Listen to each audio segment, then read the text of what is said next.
بالله من الشيطان الرجيم. بسم الله الرحمن الرحيم. أرأيت الذي يكذب بالدين فذلك الذي يدع اليتيم ولا يحض على طعام المسكين فويل للمصلين الذين هم عن صلاتهم ساهون الذين هم يراءون ويمنعون الماعون. بسم الله الرحمن الرحيم. الحمد لله رب العالمين والصلاة والسلام على نبينا محمد وعلى آله وأصحابه أجمعين. السلام عليكم ورحمة الله وبركاته. Harap para pendengar sekalian dalam keadaan yang sihat walafiat, dan semoga Allah Subhanahu wa taala memberkati masa-masa yang ada, yang mana kita luangkan sedikit untuk kita mendengar lantunan ayat-ayat Al-Quran, untuk kita memahami ayat-ayat Al-Quran dan surah-surah yang ada. Dan kita mengharapkan dengan usaha kita ini, Allah Subhanahu wa taala akan membuka hati kita untuk lebih kita mendekatkan diri kita dengan kalam-kalam Allah Subhanahu wa taala, dan juga dengan apa yang Allah Subhanahu wa taala sebenarnya nak menyampaikan kepada kita. Pada episod-episod yang lalu dah banyak antara surah-surah kita lalui kan, antaranya surah Al-Ikhlas, surah Al-Falaq, An-Nas dan seterusnya. Dan hari ini insya-Allah kita akan melalui surah yang baru yang dinamakan sebagai surah Al-Ma'un. Al-Ma'un ni adalah yang dimaksudkan dengan bantuan ataupun bantuan dengan sesuatu perkara yang diperlukan. Apabila orang memerlukan sesuatu perkara, maka kita menghulurkan kita punya bantuan. Itu adalah surah Al-Ma'un. Dan juga Allah Subhanahu wa taala mengatakan dalam surah Al-Ma'un ni, Allah Subhanahu wa taala memulakan surah ini dengan ara'aital ladzi yukadzibu biddin. Allah Subhanahu wa taala memulakan surah ini dengan menanyakan kepada kita satu soalan untuk kita berfikir. Allah SWT mengatakan, Ara'aita alladhi yukadzibu biddin. Apakah pendapat engkau berkenaan dengan orang yang mengingkari berkenaan dengan hari pembalasan? Yaumiddin, hari pembalasan, sama seperti bila kita membaca surah Al-Fatihah, Alhamdulillahirabbil alamin, Ar-Rahmanir Rahim, Maliki Yaumiddin, iaitu raja pada hari pembalasan, yang di mana pada hari akhirat nanti, setelah kita menjalani kehidupan kita di dunia, kita akan menjamah hari akhirat. Dan hari akhirat ni yang dikenali sebagai hari pembalasan, yang mana setiap perkara yang kita telah lakukan di muka bumi, semuanya akan diperhitungkan, semuanya akan diperlihatkan, sehingganya kita akan mendapat balasan. Itu adalah janji Allah Subhanahu wa taala. Kerana itulah setiap apa yang kita lakukan dekat muka bumi ini, tidak ada satu pun perkara yang Allah Subhanahu wa taala tidak mengambil kira. Walaupun sepintas lalu hati kita, sepintas lalu niat kita untuk melakukan kebaikan, walaupun kita tak sempat untuk melakukannya, Allah Subhanahu wa taala tetap akan mengambil kira berkenaan dengan tu dan akan memberikan pahala kepada kita. Berdasarkan hadis Nabi Muhammad sallallahu alaihi wasallam, bagi sesiapa yang berniat untuk melakukan satu kebaikan tetapi belum sempat untuk melakukannya, dia akan tetap mendapat satu pahala. Akan tetapi bagi mereka yang sudah berniat untuk melakukan kebaikan dan dia mampu untuk melakukannya, maka dia akan mendapat 10 pahala. Dengan ini menunjukkan bahawa walaupun perkara itu sepintas lalu hati kita pun, Allah Subhanahu wa taala tetap akan membalasnya dengan kebaikan. Oleh itu para pendengar sekalian, Allah Subhanahu wa taala memulakan surah ini dengan menanyakan kepada kita, apakah pendapat engkau berkenaan dengan orang yang mengingkari berkenaan dengan hari pembalasan? Ara'aital ladzi yukadzibu biddin. Dan Allah menerangkan siapakah sebenarnya yang mengingkari hari pembalasan ni. Fadzalikal ladzi yad'ul yatim wala yahuddu ala ta'amil miskin. yang mengingkari hari pembalasan ni adalah bagi mereka yang meninggalkan orang-orang yang dikenali sebagai orang yatim ataupun anak yatim. Fadzalikal ladzi yad'ul yatim. Merekalah orang-orang yang yad'u, meninggalkan ataupun mendorong ataupun mengherdik, yad'u al-yatim, iaitu anak-anak yatim.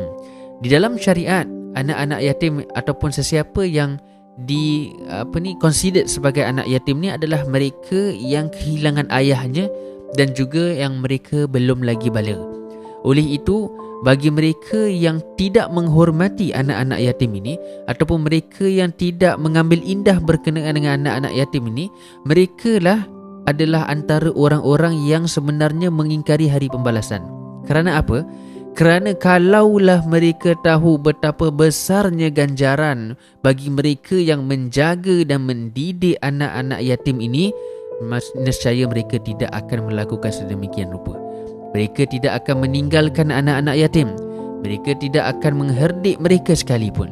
Kerana Nabi SAW mengatakan, sesungguhnya aku bersama dengan kafil al-yatim, orang yang menjaga anak yatim ni, kahataini fil jannah, adalah seperti dua jari aku di dalam syurga nanti.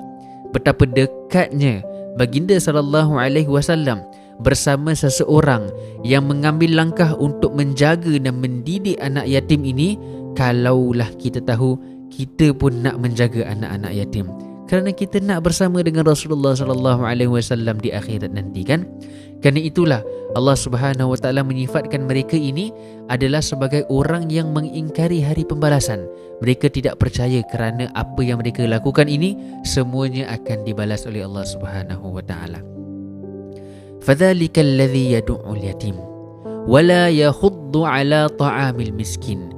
Dan bukan sahaja dia mengabaikan untuk menjaga anak-anak yatim, tetapi dia pun tidak menganjurkan untuk kita memberi makan kepada orang-orang yang miskin.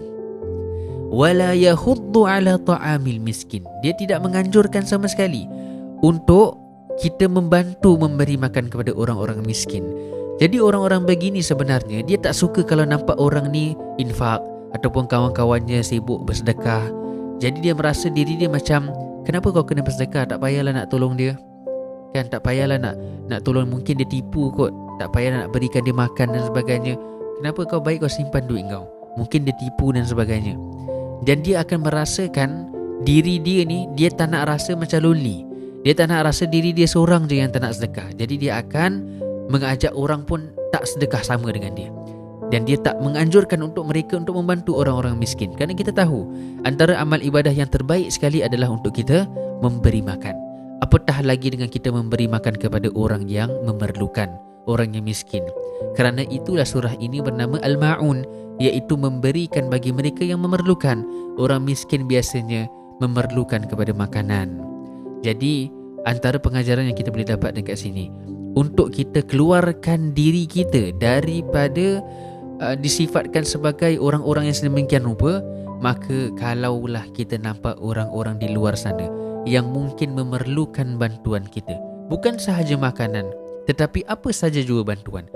Diperlukan perabot-perabot rumah sebagai contoh, memerlukan bantuan tenaga, memerlukan makan dan minum, memerlukan pakaian, maka bantulah mereka.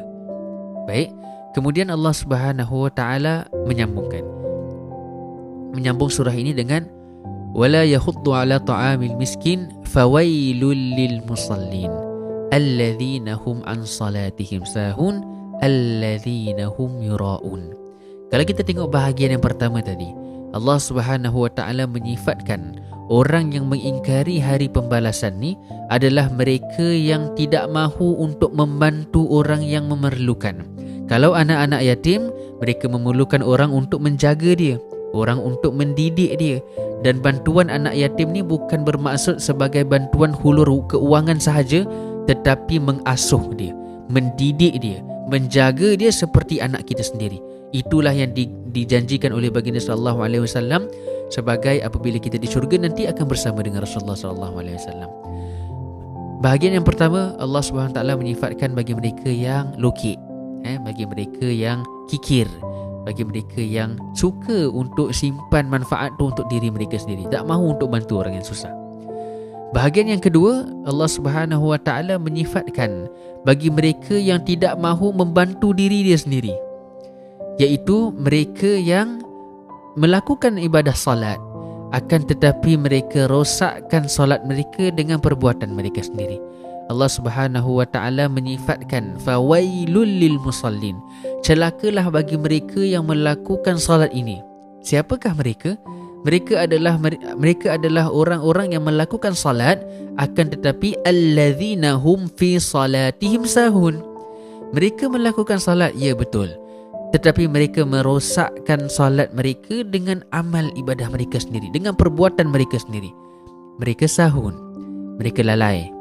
Lalai yang dimasukkan dekat sini diperbincangkan oleh para ulama kita, antaranya lalai iaitu lalai di dalam salat. Ketika kita salat, kita tidak khusyuk, kita tidak fokus, kita lalai. Mungkin badan kita ni sedang berada di atas sejadah, tetapi hati dan juga minda kita berada di tempat kerja. Kita lalai. Para ikhwan, para pendengar sekalian, bila kita melakukan satu ibadah kepada Allah Subhanahu Wa Taala, episod demi episod dan siri demi siri kita telah membincangkan, dalam kita melakukan ibadah kepada Allah Subhanahu Wa Taala sebagai peringatan, haruslah kita lakukan ikhlas kerana Allah Subhanahu Wa Taala. Jadi lakukanlah amal ibadah ini yang mungkin kita luangkan masa kita ni untuk melakukan salat hanya sekadar 5 minit, atau mungkin cepat sedikit 3 minit setengah, 4 minit, cukuplah sekadar baca Fatihah dan surah Al-Ikhlas. Ringkaskan, tetapi sependek-pendek masa tersebut pun, kalau kita sahun, itu pun akan menjejas amal ibadah kita. Jadi ingatlah para pendengar sekalian, dalam kita melakukan amal ibadah, pastikan kita fokus kepada Allah Subhanahu Wa Taala. Itu adalah golongan orang yang pertama. Bila melakukan salat, pasti dia akan lalai. Di dalam salat, dia akan ingat barang dia. Di dalam salat, dia akan ingat nak makan apa. Di dalam salat, dia akan fikir apa yang dia nak buat selepas ini. Di dalam salat, dia terfikir dekat mana yang tadi barang dia hilang sebelum dia salat, yang dia tak boleh nak ingat pun. Mengambil masa dalam masa 20-30 minit untuk mencari. Tapi saat dia mengangkat takbir Allahu Akbar, dia ingat sebenarnya barang tu dekat dalam laci. Ya kan? Jadi ini semua orang dah pernah lalui benda-benda ni semua. Itu adalah golongan yang pertama. Golongan yang kedua, yang sahun, yang lalai, yang dimasukkan dekat sini adalah mereka yang suka melambat-lambatkan salat. Mereka yang suka tunda-tundakan salat sehingga ke akhir waktu. Sahun. Dan golongan yang ketiga, sahun yang lalai, adalah mereka yang melakukan salat di luar waktu. Inilah antara yang disifatkan oleh Allah Subhanahu Wa Taala sebagai fawailul lil musallin, celakalah bagi mereka yang melakukan salat dalam keadaan yang lalai, sama ada lalai dalam salat ataupun lalai dalam untuk menunaikan waktu salat, sama ada pada akhir waktu ataupun keluar daripada waktu.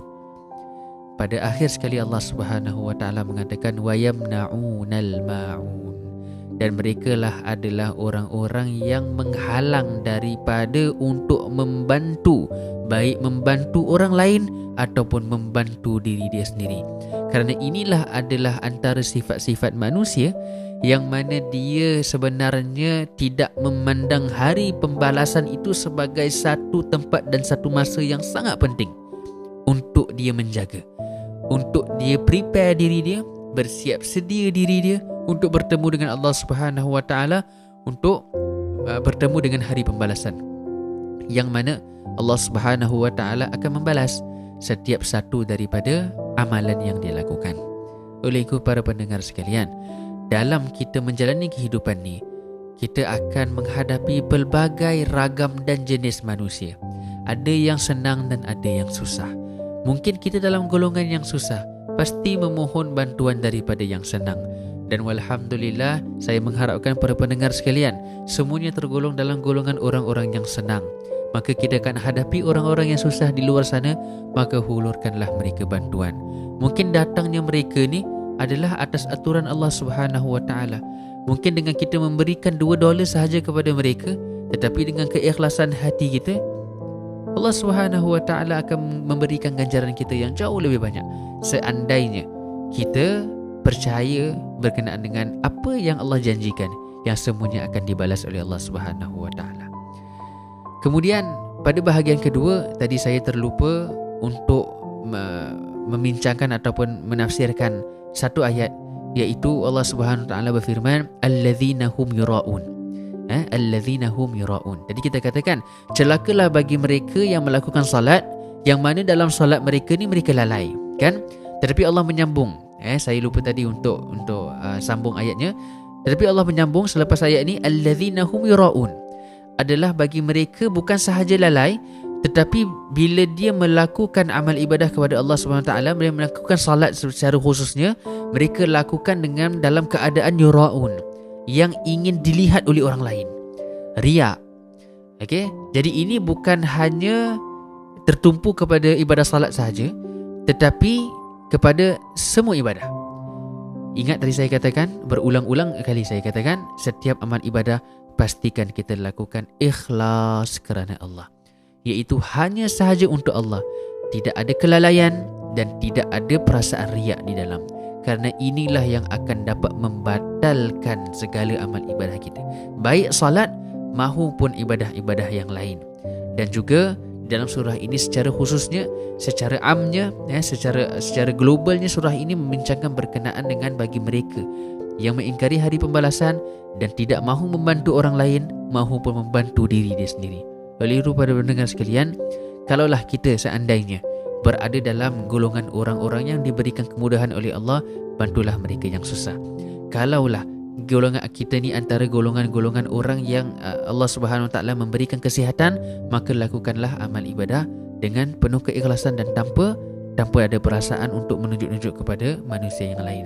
Dan juga amal ibadah yang ingin dilakukan, para pendengar sekalian, apa sahaja kelebihan yang Allah berikan, maka tunaikanlah dalam rangka ibadah. Kalau kita ada kelebihan dalam kekayaan, maka infaklah.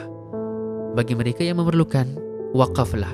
Bagi mereka yang memerlukan, di masjid, di tempat-tempat Islamic education dan sebagainya, maka wakaflah dan infaklah.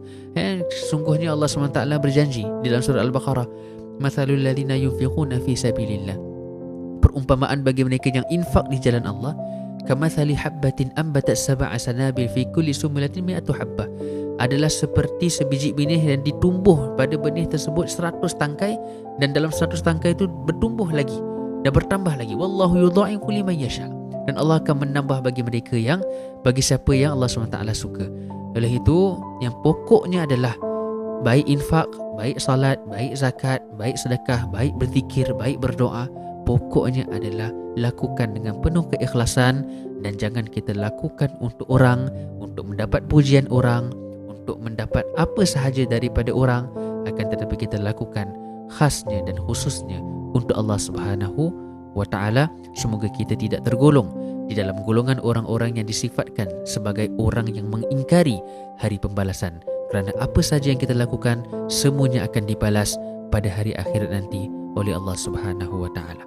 Semoga Allah Subhanahu wa Ta'ala membalas bagi pendengar sekalian dalam masa yang diluangkan untuk mendengar ini, perkongsian ini, semoga ianya dibalas oleh Allah Subhanahu wa Ta'ala dengan penuh kebaikan dan keberkatan masa-masa yang akan datang untuk kita melakukan pekerjaan-pekerjaan kita yang lain.